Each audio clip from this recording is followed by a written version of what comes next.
Olá, sejam todos muito bem-vindos.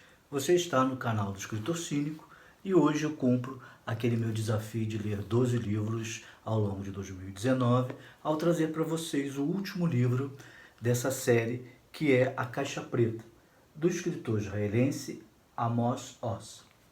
Depois da vinheta, a gente vai conversar sobre esse livro, que é muito mais do que uma intriga entre personagens da mesma família. Até já!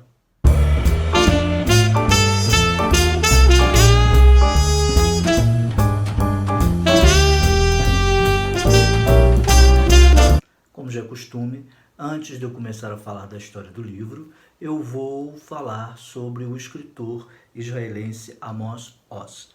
O Amos nasce em 1939 e falece em 2018, ano passado, no dia 28 de dezembro.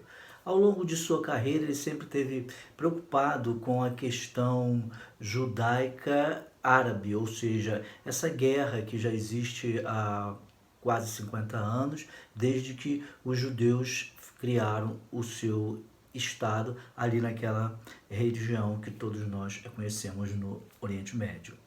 Então ele, ao longo da sua vida, foi um defensor incansável pela paz. Ele fundou até um grupo que defende justamente a paz entre árabes e judeus. E por conta disso ele ganhou prêmios por lutar pela paz e também pelos seus escritos. O último prêmio que ele ganhou foi em 2007, o Prêmio Príncipe das Astúrias de Letra, considerado um dos maiores prêmios depois do Prêmio Nobel de Literatura, que ele não ganhou.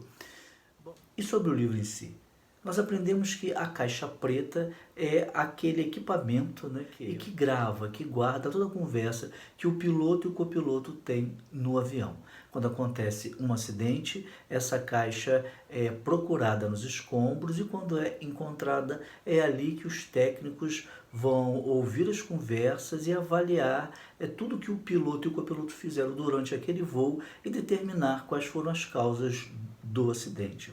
A ideia do Amos a escrever esse livro é parecido e eu costumo dizer que os personagens estão dentro de um avião e eles estão prestes a cair, porque as suas vidas estão dilaceradas, os seus relacionamentos, né, que eles mantêm são relacionamentos dilacerados e que o avião, que seria a vida deles, está prestes a se esbordoar e que o vai restar é justamente essa caixa preta contendo tudo o que eles disseram ao longo da sua vida.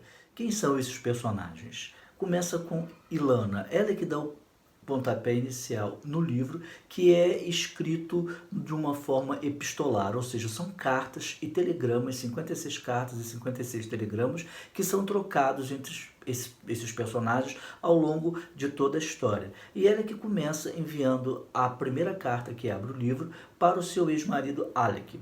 Quem é Ilana e quem é Alec? Os dois foram casados e já estão divorciados há 7 anos. O motivo é que ela traiu seu marido diversas vezes e ele pediu o divórcio e não deu nada para ela economicamente. Sumiu e não quis saber mais dela.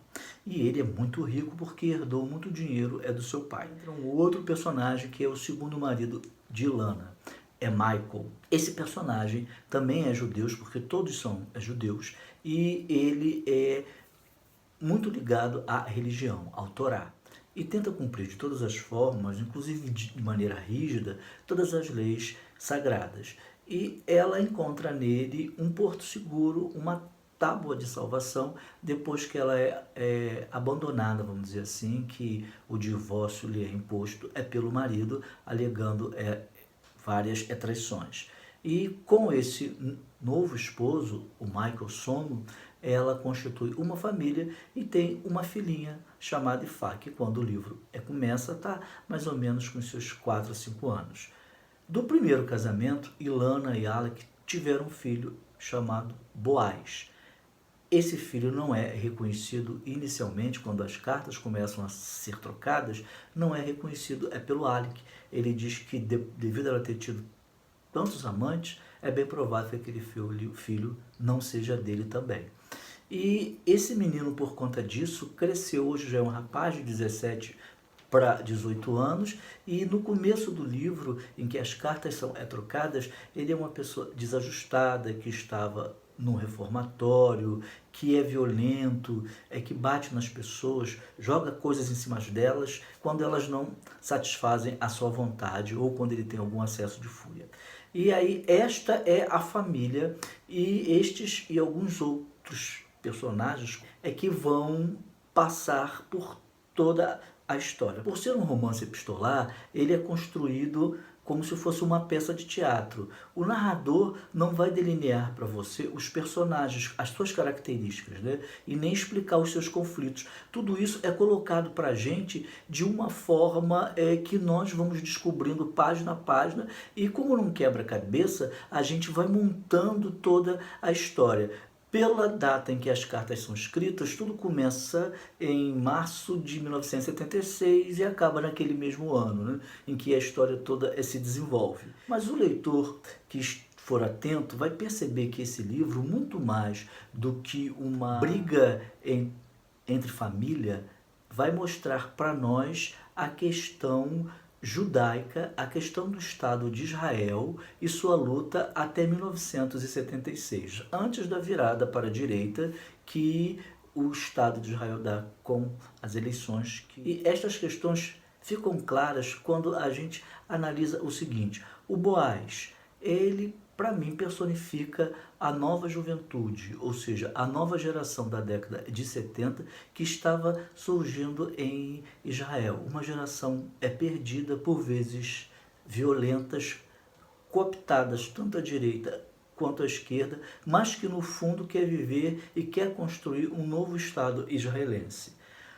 O Michael Somo significa justamente essa direita. Ele é um judeu que veio da Argélia, e que por conta disso ele não é considerado um judeu legítimo, ao contrário do Alec, o ex-marido de Ilana, que é filho daqueles que chegaram quando começou a ser construído o novo Estado israelense. E por conta disso desprezam estes que vieram depois e que não seriam judeus puros. Foi o que eu entendi. A Ilana significa aquela mulher da velha geração que quer chegar e ter os direitos da nova mulher do século XX, mas que fica perdida e, por conta disso, comete vários erros por não saber como agir, não por questão de caráter. Ela é um personagem atormentado e perdido. E o Alec é aquele personagem intelectual de esquerda que despreza os outros e se sente dono da situação, o que acontecia em Israel até 1976. Então, é nesse pano de fundo, é essa estrutura que o leitor deve procurar também para entender a história. Porque, no fundo, para mim, a caixa preta não é somente dos personagens. É como o Estado de Israel, com as suas várias divisões, fosse um grande avião. E que essa caixa preta está registrando tudo o que acontece até o momento em que, se não cuidar, esse avião vai cair e um desastre obviamente acontecerá, e só restará somente a caixa preta para tentar explicar os motivos.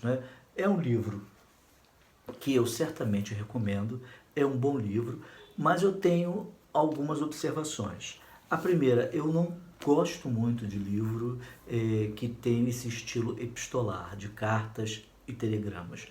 Por quê? Porque com o passar das páginas isso vai ficando cansativo. Então, para mim, passou da metade do livro, eu já estava com vontade de abandoná-lo. Não porque a história fosse ruim, mas porque me cansava ter que continuar a ler. Prezado Senhor, parará, estamos aqui, e vem por meio... Essa estrutura epistolar me cansou. Segundo, é necessário conhecer um pouco dessa questão judaica, porque ele é muito específico nisso. Aliás, muito específico é exagero. É porque ele é específico nisso. Então, se você não conhecer, você vai ficar boiando, como eu fiquei no início, e fui na internet e li algumas coisas para me dar um norte. Não me aprofundei, não sou um estudioso, posso ter falado várias coisas erradas, me perdoe quem quem é judeu, mas foi o que eu entendi pelo que eu li extra livro para conseguir entrar na história e me identificar com os personagens. No mais, é um bom livro, como eu já falei, vale a pena ser lido. Aqui termina o meu desafio. Desejo a todos vocês um feliz ano novo, um abraço. Não deixe, se você não é inscrito no nosso canal, se inscreva, dê um like, comente e nós nos encontramos em 2020. Até lá!